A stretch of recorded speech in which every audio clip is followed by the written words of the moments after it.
বর্তমান সরকারকে একটা ভূতে ধরেছে। এটা হলো শেখ হাসিনার ভূত। যেই ভূত শেখ হাসিনাকে ধরেছিল, শেখ হাসিনা বিতাড়িত হওয়ার পর থেকে সেই ভূত এখন বর্তমান বিএনপির ঘাড়ে সওয়ার হয়েছে।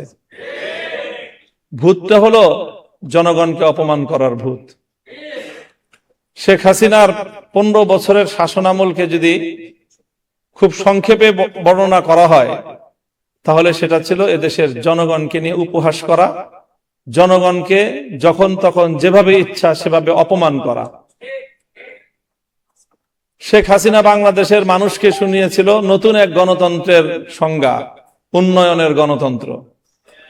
জনগণের মতামত লাগবে না, তিনি পদ্মা সেতু আর মেট্রো রেল দিয়ে গণতন্ত্র বাস্তবায়ন করেছিলেন। এভাবে সর্বশেষ শেখ হাসিনার পতনের কফিনে সর্বশেষ যে ব্রেকটা ঠুকেছিল, সেটাও ছিল জনগণকে অপমান করার এক ভয়াবহ বিভৎস দৃষ্টান্ত।